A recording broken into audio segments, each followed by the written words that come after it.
ఈ స్క్రిప్ట్ విన్న తర్వాత ఈ స్క్రిప్ట్ ఫస్ట్ లీడ్ గా చేయాలనుకున్నప్పుడు ఇలాంటి స్క్రిప్ట్ అయితే నాకు వచ్చిన స్కిల్స్ కానీ లైక్ నాకంటూ వచ్చిన యాక్టింగ్ కూడా డిఫరెంట్ జానర్స్ లో ఎలా చూపించగలచ్చు అనేది అనిపించింది. సో దానికోసం ఫస్ట్ ఇదే స్టోరీ చేయాలి అని చెప్పి ఫిక్స్ అయ్యి నాకు కొన్ని ఇన్సిడెంట్స్ లో అతను పర్ఫార్మెన్స్ చేస్తున్నప్పుడు నాకు చాలా ఇష్టమైన సినిమాలు అండి. అంటే విశ్వనాథ్ గారి అన్ని చూసి సాగర సంగమం అంటే మన స్వాతి ముత్యం అలాంటివన్నీ చూసి సినిమా ఇండస్ట్రీకి డైరెక్షన్ డిపార్ట్మెంట్ లోకి రావాలని ఎక్కువ అంటే తర్వాత కూడా ఆ సినిమా మళ్ళీ మళ్ళీ చూస్తూనే ఉంటాం. కానీ నాకు చిన్న కమల్ హాసన్ లా అనిపించాడు పర్ఫార్మెన్స్. అంత గ్రేట్ పర్ఫార్మర్, ఎందుకంటే ఎక్స్ట్రాడనరీ పర్ఫార్మెన్స్. మీరు చూసారు ట్రైలర్ కానీ టీజర్ కానీ.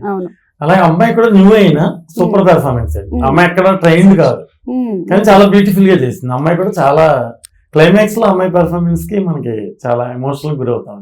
అది ప్రీతి చెప్పు ప్రీతి, మీ ఇద్దరికి ఫుల్ 100% సర్టిఫికేట్ ఇచ్చేసారు గారు. 100%. అదే మరి 100% ఇస్తేనే కొంచెం టెన్షన్ గా ఉంది. ఏదైనా కొంచెం అలా కాదమ్మా ఇలా అంటే చేసుకోవచ్చు.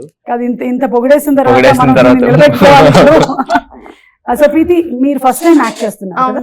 ఓకే, ఎలా వచ్చింది ఇంట్రెస్ట్ మూవీస్ లోకి? చిన్నప్పటి నుంచి ఇంట్రెస్ట్ ఉంది. ఓకే, మాలాంటి వాళ్ళ ప్రోగ్రామ్స్ అన్ని చూసి నువ్వు అలా పాడు చేసావు అన్నమాట.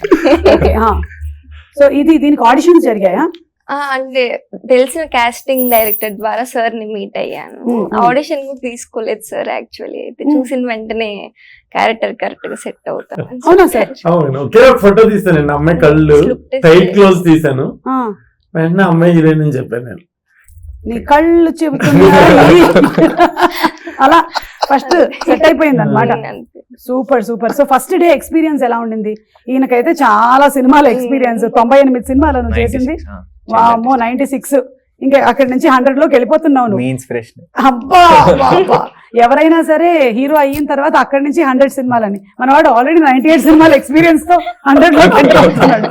సో నీకెలా ఉండింది ప్రీతి? ఫస్ట్ డే చాలా నర్వస్ గా ఉండింది. అంటే నేను చాలా ఇంట్రోవర్టెడ్ అండ్ అంతమంది జనాల్లో చేయాలంటే భయం వేసింది. కానీ రాను కొంచెం బెటర్ అయింది. ఓకే, సో సాత్విక్ తో ఫస్ట్ షాట్ పడిందా లేకపోతే? నాదొక్కటే సోలో షాట్ ఫస్ట్. ఏంటో ఏం చెప్పావు? అది అసలు డైలాగ్ లేదు, ఒక రన్నింగ్ షాట్ చేసి చూపించా. Okay, so that was your first experience. And Satvik, Bhanu గారితో డైరెక్షన్ ఎలా ఉండింది? నువ్వు అప్పటికి ఇంత ఎక్స్పీరియన్స్ ఉంది కదా, 98 ఫిల్మ్స్, 96 ఫిల్మ్స్, 96 డైరెక్టర్స్ తో వర్క్ చేసావు.